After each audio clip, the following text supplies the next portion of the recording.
Okay, can you all hear me? Yes. Yes. Start revising. Did you notice the link I sent you? These are for the June 2023 exams.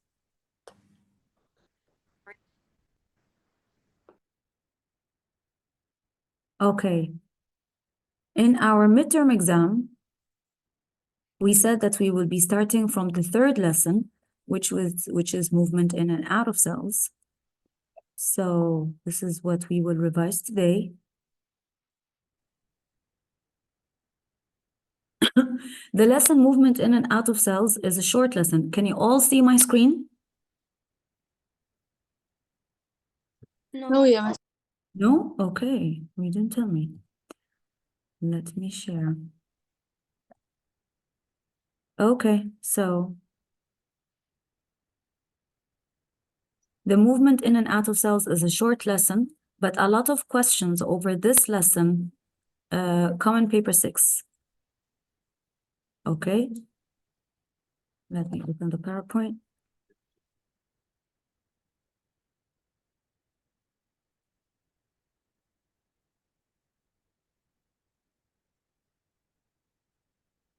Fine, movement in and out of cells here talks about the different methods. I'm recording the session for you. You don't need to record. Movement in and out of cells here talks about the different methods molecules move in and out of cells. The name is very obvious. Now, we have 3 methods. Can someone remind me what they are? Active transport, diffusion, and osmosis. And osmosis. I want to concentrate on osmosis. What is the definition of osmosis? the net movement of water Yes. from high concentration to lower concentration. Okay, this is incomplete. So you said it's the net movement of water, very good, down a concentration gradient or from high concentration to low. Partially permeable membrane. Yes, yes. It has to be through a semi-permeable membrane, okay? Let me, through a semi-permeable membrane. This is osmosis. Now tell me what is the definition of diffusion? And what's the difference between osmosis and diffusion? Diffusion is a process by which the molecules of particles passively move from high concentration to lower concentration down the concentration gradient. Very good. Now, what's the difference between osmosis and diffusion? Osmosis for water only. Exactly. And osmosis needs a partially permeable membrane. Okay, very good. Now, what about active transport?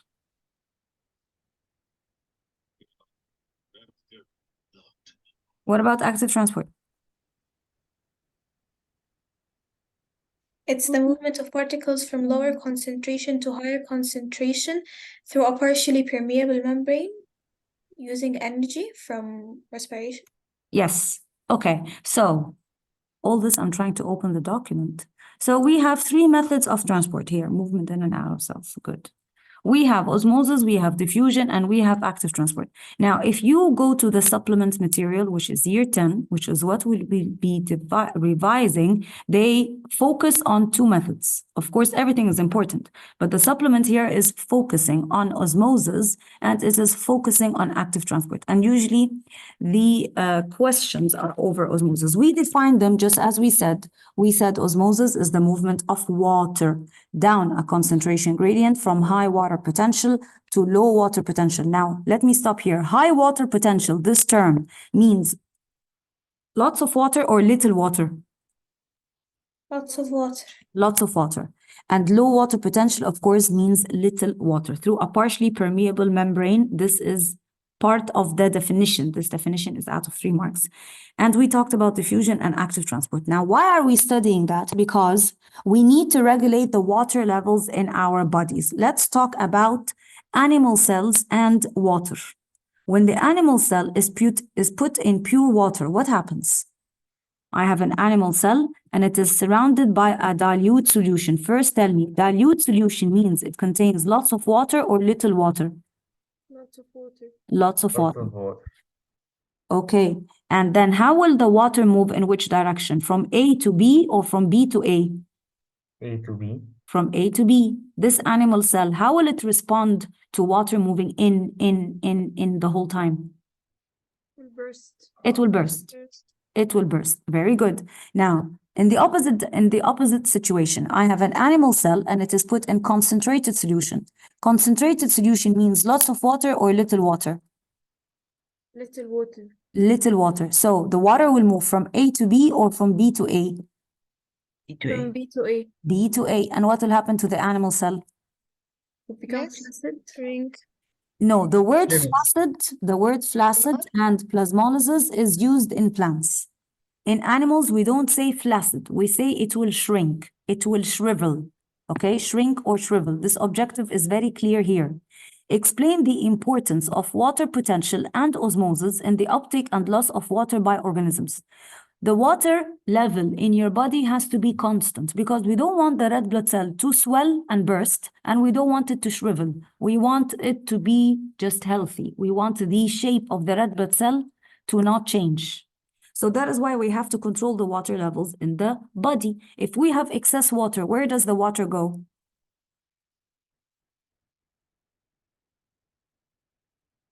Out of the body. Yes, correct, in urination. This is called osmoregulation. Osmoregulation means I will regulate the water levels in the blood. Why? So that our body cells don't either burst or shrivel because we don't have a cell wall to protect us from the high pressure inside the cell. So the importance, if they ask you, why is it important to regulate the water levels in the body? To maintain the health or the viability or the shape of red blood cell or to prevent the red blood cell from rupturing.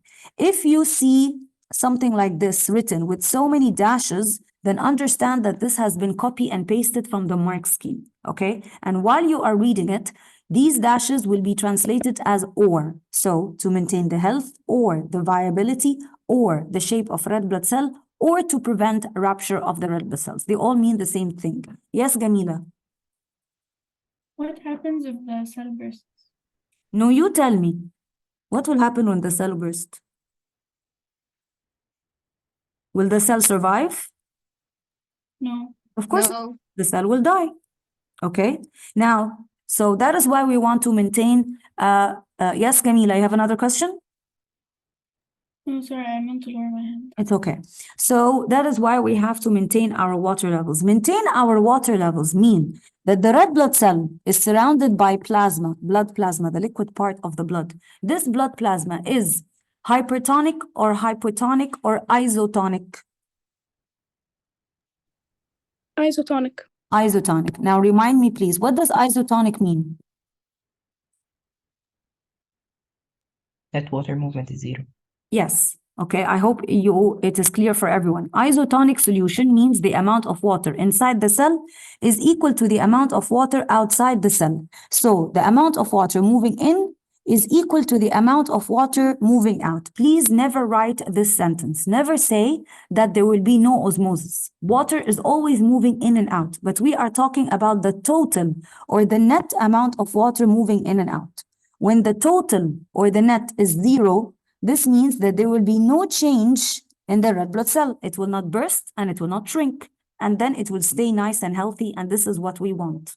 Okay, we will study another lesson in term 2 over the urinary system. And we will know that the excess water in the body is removed by your kidneys in the urine. We will study exactly how it happens. Very good. Okay. Now, again, remind me what is hypertonic, this term.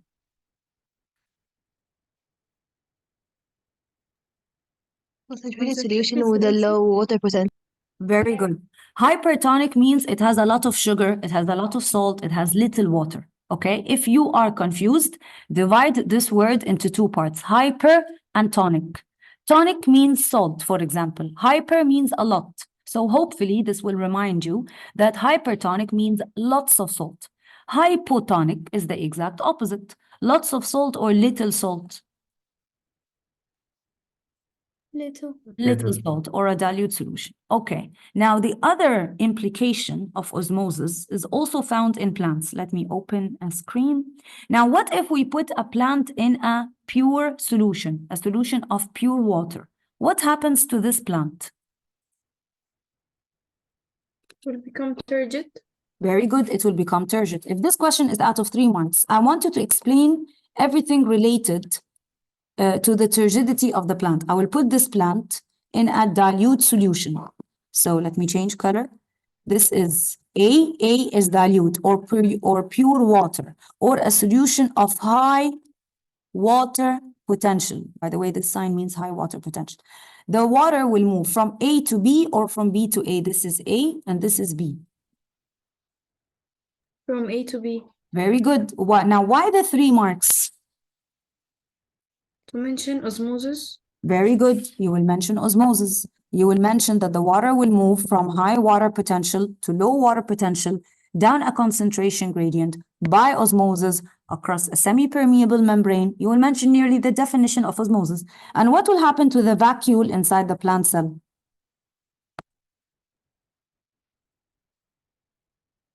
Will get bigger. Yes, very good. It will get bigger. And then what? There is a keyword that they are always looking Will for. become turgid. Exactly. The pressure inside the plant cell will increase, the water pressure. Yes, Farah. Miss, excuse me. In the osmosis, the water moved from a higher concentration grade to a lower From concentration grade, higher right? water potential, high water potential to low water potential, from dilute to concentrated. Okay, thank you. You're welcome. Okay. Don't forget the word turgid in this situation. The plant will become turgid. Turgid means it's under high pressure. And will make the plant happy because the turgidity here will provide the plant with what? With what's the word? Support. Excellent. Now the plant will not rupture. Why will the plant not rupture? Cell wall. Cell wall is inelastic. Excellent. The cell wall is strong and it is described as inelastic. Very good. Now, how does this relate to paper 6 questions? Because this lesson is mainly paper 6. They will tell you that the plant cell, let's say they always use a potato, by the way. I will put a potato in a dilute solution and I will put the same piece of potato, the same mass, I'll try to cut it with the same mass, in a concentrated solution. Now, which piece of potato, A or B, will become hard and which will be soft and floppy? The A is gonna be soft and sloppy, and B is gonna be hard. هتبقى strong No. On the contrary, A will be what? Think about it. A will will be absorb hard. water or lose water? Absorb Absorb. water. Yes, it will absorb water. So it will be hard and supported or soft and floppy? Hard and supported. Yes, it will be hard. It will be supported. And talk to me again about A. What will happen to the percentage change in mass? Will it increase or decrease? Increase. Thank you so much. The size of the potato will increase. The percentage change in mass will increase. Now let's talk about B. It is surrounded by concentrated solution. So potato part B will gain water or lose water? Lose water. Lose water. Lose So water. hard and supported, or it will be soft and floppy? Soft and sloppy. Yes, exactly. It will be soft and floppy. And I think there are so many questions over this part in paper 6, and they all rotate over the potato inside the water, and either the potato will increase in mass or decrease in mass. Now let's look again at potato part B. Will it increase in mass or decrease in mass? Decrease in mass. Decrease in mass. Okay. Now the equation that a lot of you get confused over, the percentage change in mass. Percentage change in mass. We want to know, remind me of the equation because I forgot. How do we Final. calculate the percentage change in mass? Final minus initial over initial times 100. Thank you. Final mass minus the initial mass. If you don't know what's initial mass, that's the starting mass. Final minus starting. Divided by what? What did you say? Initial. Yes, over- correct. The starting mass. And then don't forget to multiply by 100 because this is the percentage change. Percentage change. I have to get the change and then multiply by 100. So before you start this equation, please identify what is the final and what is the starting. Okay, so you don't do mistakes. You will simply replace these variables in your equation and you will get your equation hopefully correctly. This is usually out of 3 marks. We don't want to lose 3 marks. They will either say percentage change, so you will carry out the equation as normal. The answer here can be positive or negative. If they ask you for the percentage decrease, then you should expect the answer to be negative, but don't write the negative sign because they already said decrease in the question. If they said what is the percentage increase, then expect the answer to be positive and write the answer as it is. Okay? Any questions over this question? The percentage change. Now, I have another question for you. Why do we calculate the percentage change in mass? Why not just the change in mass? To be more accurate? Very good, to be more accurate, but explain more. More accurate in terms of what? What is our problem? Because starting mass can be variable. Yes, Mass change. starting mass of the potato. It's very difficult to cut potato pieces that are exactly the same mass. It's very difficult. So there will be some differences. To compensate for this mistake, we calculate the percentage change in mass, not just change in mass. Does anyone have any questions? Doctor, then if he asks about the change in mass, I can write it in either. Hello? What did you say? I think you were asking Yeah. about change in mass. Yes, you write it positive or negative. Okay, thank you. You're welcome. Now, yes, Gamila, you have a question? First, can you go over flaccid when turgid? Because I got confused. Okay. Now, you tell me, when I put my plant cell in dilute solution, what will happen to the plant cell? It will absorb water or lose water? It will absorb. It will absorb water. And when the plant absorbs water, it will become hard or it will become soft, or what happens to the plant? Becomes hard. Very good. It becomes hard means it will be under water pressure because there's so much pressure in the vacuole and it will be called turgid. Now, we did not say what will happen to the plant if it is put in concentrated solution. You tell me, if the plant is in concentrated solution, what will happen to the plant cell? It will detach. What will detach exactly? The vacuole will detach from the cell wall. No, the vacuole is not even attached to the cell wall. The vacuole will shrink, you mean. This The is cell membrane will detach from the cell wall. exactly. This is my plant cell. This is the cell wall. And this is the cell membrane. And I have a large vacuole and I have the nucleus. If I am putting this plant cell in a concentrated solution, number one, talk to me please about the vacuole. It will shrink. The vacuole will shrink. If you want to draw it, you will draw a vacuole that has shrunk like that. And the cell membrane will detach away from the cell wall. And we will use a particular term that they're looking for. What's the name of this term? Plasmolysis. Yes, flaccid, plasmolysis, they're the same thing, /plasmolysis. Okay? And you say that there is no tertiary pressure here, it will become flaccid or plasmolysed. And also there's another term called wilting, it's the same thing. So in case you read any of those three terms, they are the same thing. Now let's talk about the active. Isotonic في البلانت بيبقى ايه؟ Exactly the same as isotonic in animal. The net water movement, amount of water moving in is equal to the amount of water moving out. The net water movement is zero. It's called isotonic, yes. And the plant will not gain in mass or lose in mass. Percentage change in mass is zero. The potato plant is started with 3 grams. That was the starting mass. And the final mass is also 3 grams. Clear? Yes, miss, thank you. Good. I also want to go over the graph for this case. Let's say we have the concentration of the solution on the x-axis because this is our independent variable, and the percentage change in mass over the y-axis because these are my results or the dependent variable. And I have a graph that will tell me that as the concentration of mass increases, the concentration of the solution increases, the percentage change in mass will decrease. And at a certain point, my graph will hit the x-axis. This point is the solution when it is dilute or concentrated or isotonic. Isotonic. Why did I say isotonic? The net movement is recording in. Yes, because this is the concentration. Look at this point. Yes, look at this point. Here, there is a particular concentration. Let's say the concentration of the solution is 30%. What is the percentage change in mass? Zero.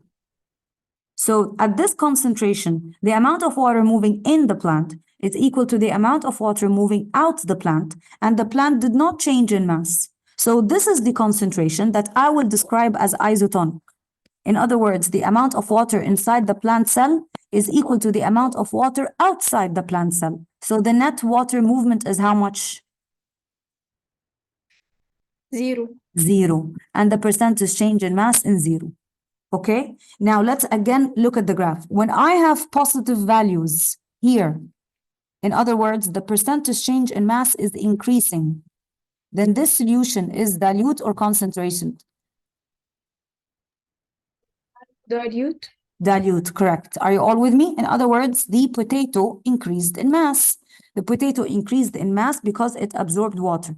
Okay, this part of the graph, when the potato decreases in mass, and the percentage change in mass is negative. These are negative values. So the potato is shrinking and shrinking and shrinking. So here, the concentration is dilute or concentrated? Concentrated.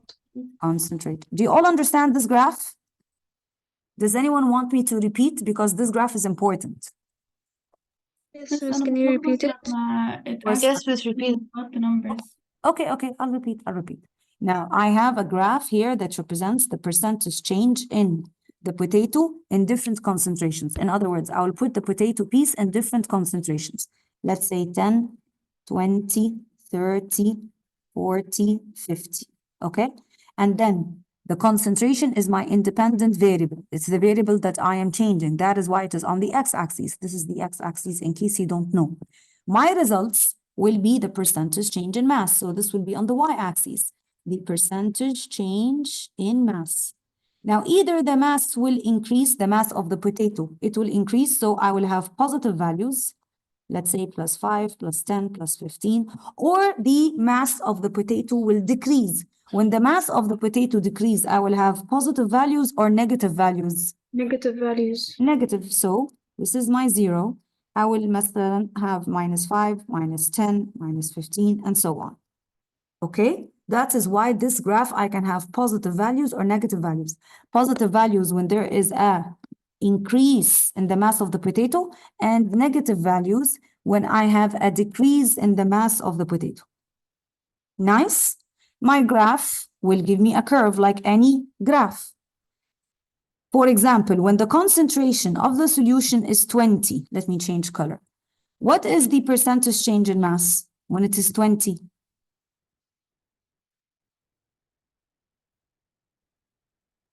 Zero. What's zero? Wait, I go up until the Zero. graph stops me. When the concentration of the solution is 20, the graph is telling me that the percentage change in mass is nearly 17. So the potato increased in mass 17%. So this shows me that this concentration of 20 is a dilute concentration or concentrated. It's dilute compared to what is inside the plant. Do you understand? Who is confused? No one is asking me a question. Let's take another number. Let's say a concentration when the solution was concentration 45. This is 45% sugar, for example. What is the percentage change in mass?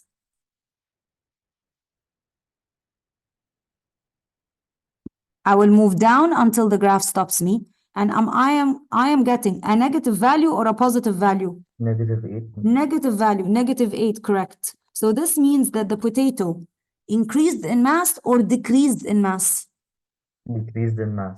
Decreased in mass by 8%. So this means that the potato lost water or gained water? Lost water. Lost water. Okay, now let's focus on the concentration when it was 37%. When the concentration of the solution was 37% sugar. What is the percentage change in mass? 0. 0.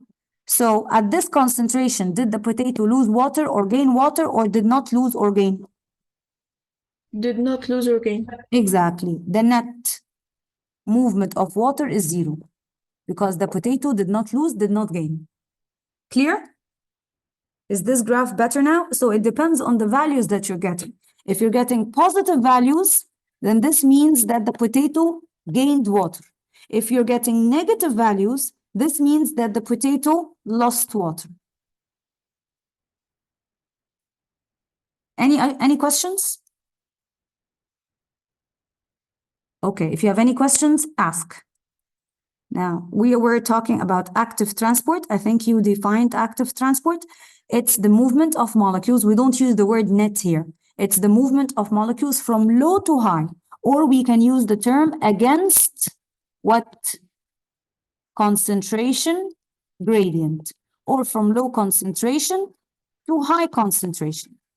If you are asked about defining active transport, you have to say that we need what for active transport? We need Energy. Energy from and we respiration. need also, yes, very good, energy from respiration. And we also need a cell membrane. Why? Because what are these? Carrier protein. Protein Very carriers. good. The carrier protein. This protein will change shape in order to force the molecules from low concentration to high concentration. Let me get you a moving picture in case you can't imagine that. Let me see active transport. Yes, here. This is the cell membrane, the one colored in brown. This is my cell membrane here. Okay, in the cell membrane, I have carrier protein. This is the carrier protein. The carrier protein, it will change shape in order to move this hydrogen ion from low concentration to high concentration. And in order to do that, I need energy in the form of ATP. You don't have to know what ATP is. I'm telling you because it's on the picture. This is energy. This is active transport. Finished. When do we absorb molecules against a concentration gradient and we need energy? In your syllabus, you need to know 2 examples. For now, I will tell you 1 because we did not take the other example, or I'll tell you 2. 2 examples in root hair cells. You know what is the root hair cell? Where is this found, in animal or plant? Plant. Plant. The root hair cell, the one in the soil that absorbs minerals. When the minerals are in short supply, I will still take them in from low concentration to high concentration. And this is active transport. The second example is number 2. We took it in digestion. When the microvilli in your intestines absorb the glucose, this can happen against a concentration gradient. Here, this will happen by active transport. Example number 3, we will take it when we take the lesson excretion. Don't worry about it. So you can, for now, memorize 1 and 2. Any questions?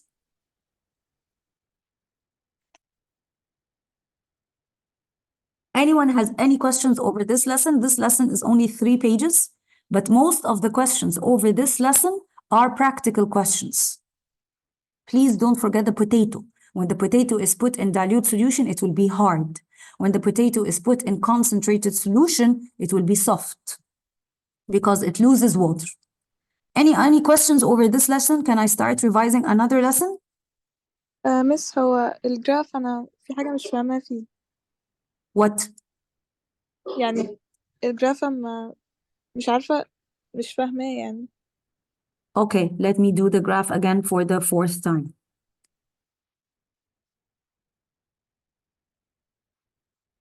Now, who was asking? أنا مي. Okay, May, tell me, what if I put my potato in different concentrations of solution? Then what is my independent variable? What am I changing? The concentration. Very good. At one point, I will put my potato in 10% glucose, 20% glucose, and so on. So this will be my independent variable. So in this independent variable, I will plot it on the x-axis or the y-axis. The X. Yes, you are correct. Okay, tell me, May. I will leave my potato in my solutions for 30 minutes. And after 30 minutes, I will measure the final mass of the potato. So what are my results? What is my dependent variable? What am I measuring at the end of the The final mass. The change in mass, or the percentage change in mass. Then this percentage change in mass will be plotted on the x-axis or the y-axis. The Y. Correct. So now I have a graph. with two axes like any graph in the world. I have the x-axis. On the x-axis, I will plot the different concentrations of solution. And don't forget the units. And on my y-axis, I will plot the percentage change in mass. So do you understand the axes? Yes. Do you understand the graph? Very good. And I will have numbers like any graph, numbers that are distributed equally. This is my zero. Any numbers above the zero are positive numbers like +5, +10, +15. Any numbers below the zero are negative numbers because I can have negative values. If the size of the potato decreases, the percentage change in mass will be negative. So I have a graph with positive values above the zero and negative values below the zero. Do you understand the graph? Yes. Very good.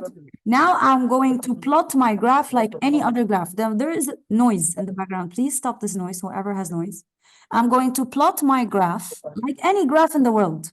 I will first have a table of results, and I will have the percentage change in mass depending on different concentrations. Let's say, for example, when the concentration is 5, the percentage change in mass, the potato increased by 10%. 10, I'll write the 10 here. When this is 5, 10, 15, 20, 25. When the concentration increases, let's say it was 15, the percentage change in mass was -5.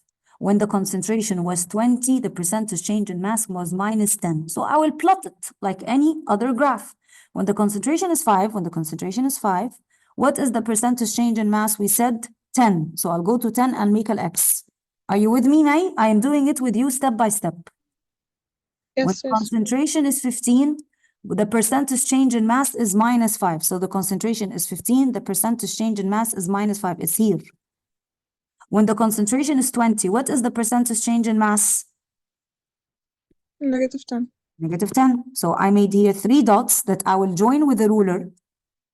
Okay, so I will have a line. Part of this line is above the zero. Part of this line is or has positive values. Here I have positive values, and another part of this line is below the zero, which is this one, and it has negative values. This is my graph. Now from my graph, I can know at which concentration the percentage change in mass was 0. What does percentage change in mass equals 0 mean? What does this mean? Did the potato decrease in mass, or the potato mass did not change? It did not change. Excellent. So at 0 means the potato mass did not change. At 0 means that the net movement of water, amount of water moving in, is more or the same or equal to the amount of water moving out. Equal. Excellent. So the net movement of water is 0. If water moved in is 5 and water moved out is 5, 5 minus 5 is 0. So when the percentage change in mass is 0, this is the concentration that I call isotonic. The concentration of 10 and in between 10 and 15, let's say 13.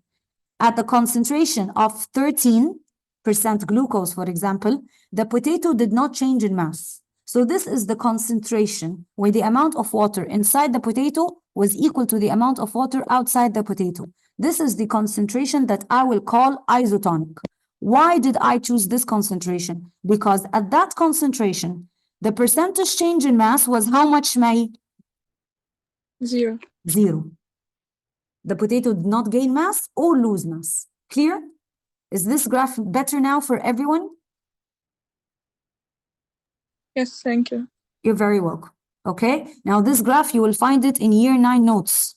This graph is very important. And it's very easy. Once you understand it, you will realize how easy it is. I hope it's clear. Now, we will go to biological molecules. Biological molecule also is a very easy lesson. How many pages? It's only 2 pages. And it is the introduction or the precursor to human nutrition. Biological molecules talks about what? It simply talks about the molecules that make up the bigger molecules. We have starch, we have protein. These are the big molecules found in our bodies. We have DNA, and we have fats. This lesson can be studied in 5 minutes. Starch or carbohydrates or glycogen in our bodies. We don't have starch, starch in plants. Starch or glycogen is made up of what? This big carbohydrate. Yes, very good. This big carbohydrate, glycogen or starch. Starch is found in rice, in potato, in pasta. It's made up of a big carbohydrate. It is made up of smaller glucose, small glucose bound together. The glucose is the small molecule that is called the monomer. Okay? Glucose plus glucose plus glucose plus glucose gives me starch. Very good. Protein is a big molecule. It's made up of smaller molecules. These smaller molecules, what are they called? What makes protein? Amino acid. Amino acid.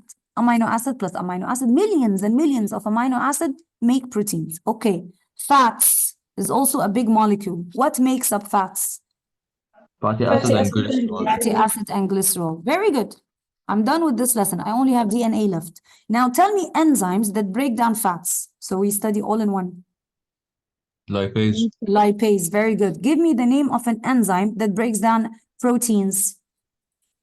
Protease. Proteases. We study 2 proteases, one in the stomach and one in the small intestine.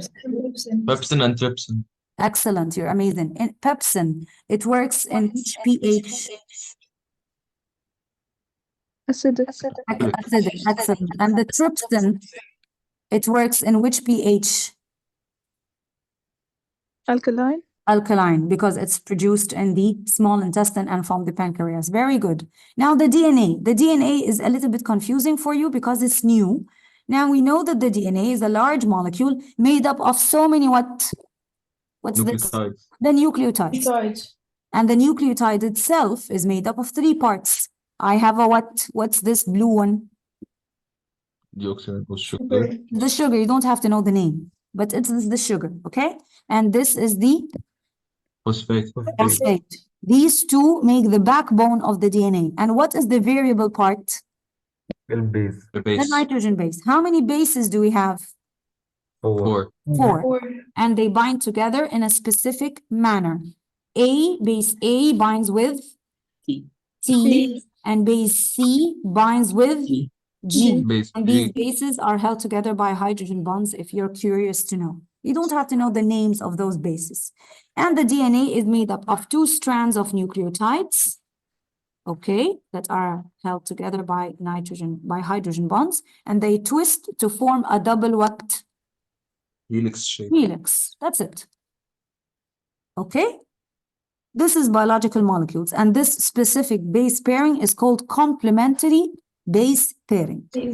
And we talked about the DNA bases. This is a nice picture here showing you clearly. This is the backbone of the DNA that is fixed, and we have different bases. And the order of the bases is different between one organism and the next, okay? Actually, the order of bases is what makes us unique. We all have different order of bases. Every 3 bases code for what? One amino acid. Excellent. Okay. I think we're done here. 1 minute.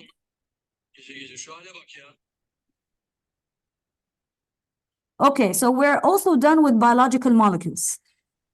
Any questions over biological molecules? Those 2 pages? If you notice, the supplement focuses on the DNA and the glucose and the amino acids, or they are in the core. Fine. Now, let's do enzymes, and then we will have revised 3 lessons. Enzymes. Okay, be quiet, please. I don't want any noise in the background. I don't like to mute you, but I think I will have to. İstersen kabul et, istersen etme Seyran. Sen karı... This is not nice to mute you. Okay, if you have a question, raise your hand. Now, enzymes, the definition of enzymes, these are biological catalysts that speed up reactions without being used up. So enzymes, these are made up of proteins, okay? And some students, they ask me if enzymes are reused. Yes, enzymes are reused. They're not used up in the reaction. This means that I use the enzyme again and again and again and again. So after the reaction is finished, I have two things left, the enzyme and the products. Okay, so I have an enzyme that will bind with a specific substrate to give me products. And the enzyme remains because the enzyme is not part of the reaction. Now, in the supplement, they talk about the mode of action. How do the enzymes work? If you want to answer this question, raise your hand and I will unmute you. How do the enzymes work? What is the lock and key hypothesis? Who will remind me?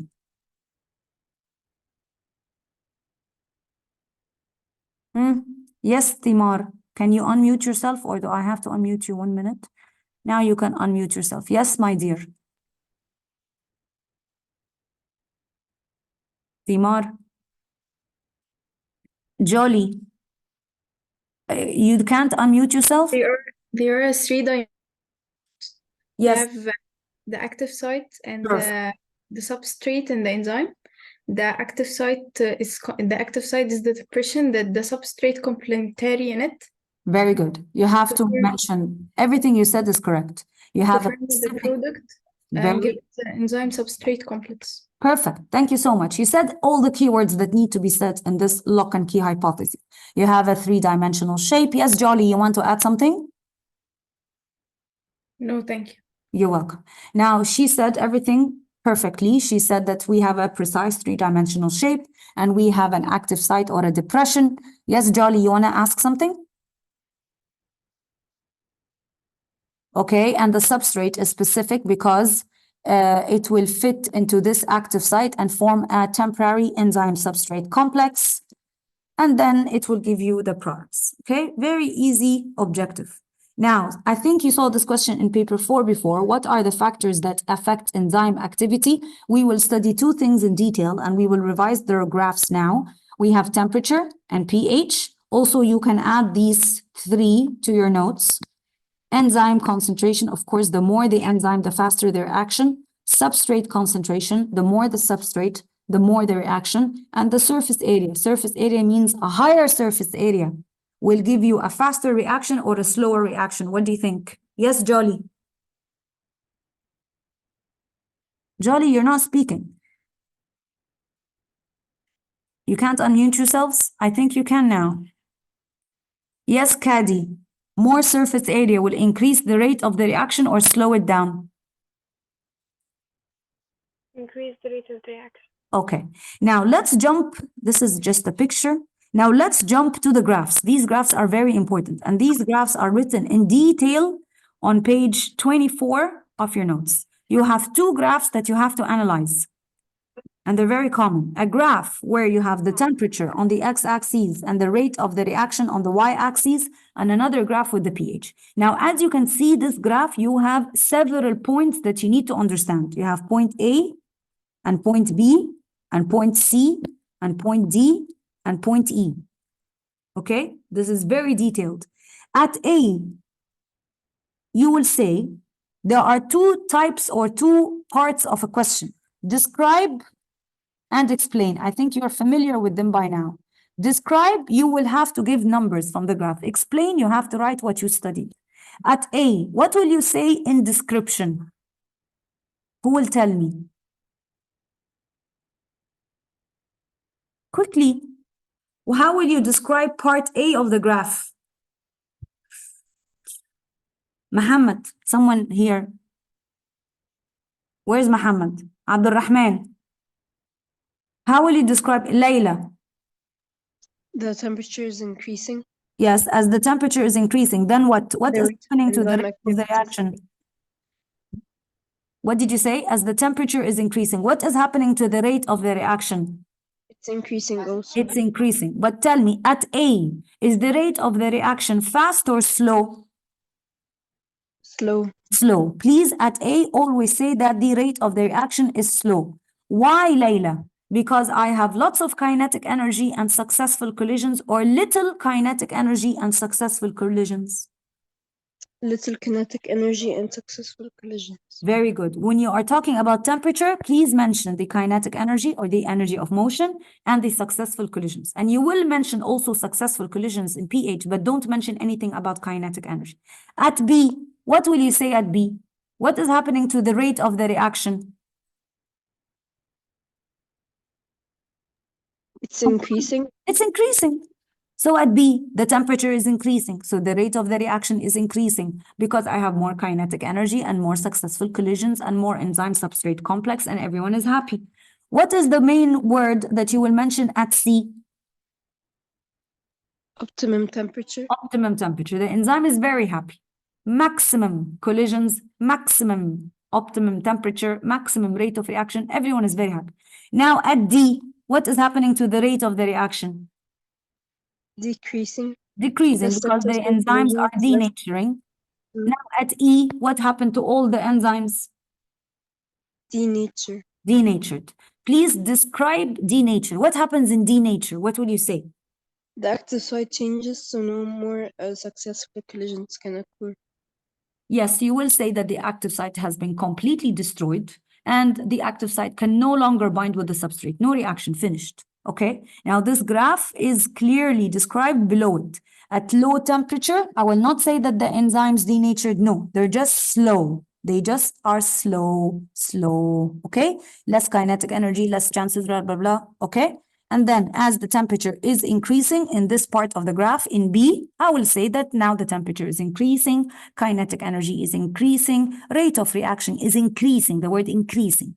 C, maximum. I use the word maximum or optimum temperature.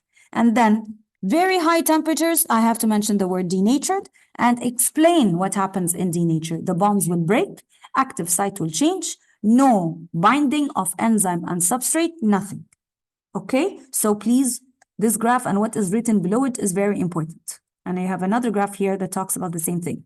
Now, when I am talking about a graph in which I have the pH on the x-axis and the rate of the reaction on the y-axis, do I ever mention anything about kinetic energy? No. No. Okay, I have three parts to this graph. The extreme, very far away from the optimum pH. This is the optimum pH at 8. I have, let's say, very acidic, pH 2 or 3, or very basic, 13 or 14. So this part of the graph and this part of the strand, away from the optimum pH, what happens to the enzyme?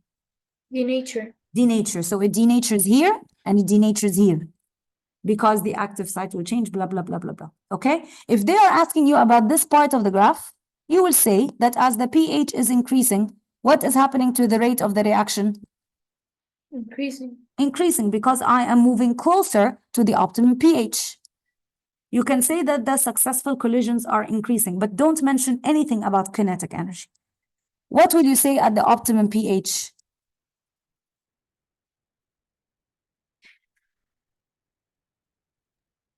That the enzyme is working best. Yes, very good. This is the More enzyme substrates. Yes, correct. Maximum enzyme substrate formation, maximum rate of reaction, best activity of enzyme, they're all correct, okay? So these are the two things that confuse students in this graph because the graphs look the same. Please look at the x-axis. When it is talking about temperature, then A, okay, this part of the graph, we will say that the enzymes slow down. They don't denature because I have little kinetic energy. At E, only at E do they denature. Okay, and at D, they are denaturing. They are in the process of denaturing. When we are talking about the pH, away from the optimum pH, they denature here and here. So in the graph of the pH, they denature at two sites, at two parts, extreme, away from the pH. In temperature, they only denature when the temperature is very high. Are these two graphs clear now? Any questions? Hello? As long as no one is asking me, okay, I'm happy. Now, these are the objectives here that tell you that you have to know the changes in temperature and how do they affect enzyme activity and the changes in pH. So these are supplement. Okay, I am sure you know those enzymes and we will Revise them in digestion. So we revised today 3 lessons. We revised biological molecules and movement in and out of cells and enzymes. So tomorrow when I meet you in school, I will start with digestion. Okay? Any questions over the 3 lessons that we revised? Any questions? Now, what do I want you to get tomorrow? The exams that I sent you, these are the latest exams. You will not find them free online. Okay, so I send them to you. So this is very good practice. Please print them. I want you to print them. They are printable. So we can solve the questions that we can solve. Okay, and if you print them today, put them in a nice file. They include all papers, paper 2 and 4 and 6 with the mark scheme. You don't need to print the mark scheme. Just print the exam itself and get it with you tomorrow, and we can solve some questions that we can solve as revision. Clear? Should we print paper 4 only or paper 2, 4, or 6? No, 2, 4, and 6. You will only solve 4. Paper 2 and 4 and 6, and paper 6 is on the term exam. Okay, don't tell me I did not tell you. I wrote it So on I'll print all like 6 exams. Please, for your own benefit. Like you will need them sooner or later. You will solve them now, you will solve them at the end of the year. You will need them. Yes?